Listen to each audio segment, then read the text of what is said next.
Okay, so day 17. Let's talk about the Slumber Party Massacre 2021 reboot. And speaking of reboots, I was talking about the Hellraiser reboot recently on this channel because that came out recently. And I always think it's funny with franchises, for the most part, a lot of them are just kind of going off of continuity or some continuity and keeping the franchises alive in some way. But with the new Hellraiser and with this movie, they discard continuity and make a reboot of the franchise. And the Slumber Party Massacre 2021 is weird because it's one that before I saw it, I heard nothing but bad talk about it. I heard that it was terrible. I heard it was awful. I just heard a lot of negativity about it. And that's not to say that I might not think the same way, but but before you see a movie and hear a movie and people say so many bad things about it, it makes me want to watch it more because I just want to see if I really hate it as much as a lot of people do. And no, I didn't hate this movie as much as a lot of people did. Um, the basic plot of this, before I get more into it, the basic plot of this is like the original Slumber Party Massacre, where there is a guy named Russ Thorne who's an escaped mental patient who is killing off ladies with a drill, and the girls having slumber parties, and then they fight back to fight against Russ Thorne from killing off the rest of their friends. Now, the original Slumber Party Massacre, I think, is a classic slasher. It's one of my favorites. And I love the second one as well. The third one I don't remember liking that much. But yeah, that franchise, the first three, I really have seen, and I do love the first two. So going into this, I wasn't trying to be biased either. But this one really does try to be it's a 2021 movie. It starts out in the 90s, and then it flashes it flashes forward to current time.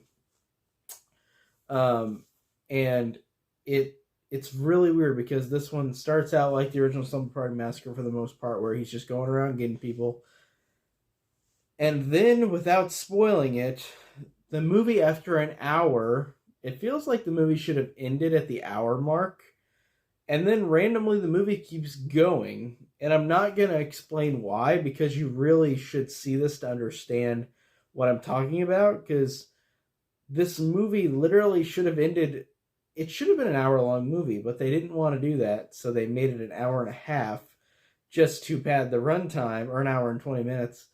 But it feels like it should have been cut at an hour. And I'm not going to say what happens, but man, it genuinely, it's different, I'll say that, but it's not good with what they do at the end of the movie. They make it totally different in a way where I didn't really like that. But I thought the movie overall, like the first hour that was actually the Slumber Party Massacre, I thought was okay. There were a couple moments I thought were okay with the humor, but some of the humor was, of course, 2021 humor, so it's not that funny. But some of the gore was good. Some of the effects were good. And it was a sci-fi TV movie, so what do you expect? You don't expect greatness, but it's cool to see that this movie did have a couple things I thought were okay about it. Like I said, and the guy who plays Russ Thorne as well is, I think, good, and I thought he did a good job, but he's not the original Russ Thorne, of course. He's definitely another actor who does his best, but I still like the original Russ Thorne better. He's just definitely a creepier person. But this guy does do a good job of being creepy and bizarre. So I did think this movie has some things about it that I liked. I did like I said, I like some of the gore. I like some of the humor. I liked some of the kills, and all that. But the movie should have been only an hour long, and then they should have quit it, because after that hour mark, it suddenly becomes another movie, and it's weird. I don't know why. It's very strange, but you'll have to see it to believe it, honestly. You'll just have to see to understand what I'm talking about, because I don't want to spoil it here. I kind of want people to see this to see what I'm talking about. But yeah, this one was odd. It was an odd one. Odd duck. Definitely a weird movie. I didn't hate it like a lot of people, but I didn't love it either. I didn't think it was great. I thought it had okay moments in it, but it definitely wasn't great. So that is it for today. with Slumber Party Massacre 2021. Um, Stay tuned tomorrow. We got a review for Barbarian, which I just saw. So I can't wait to talk about that. See you guys tomorrow. Take care.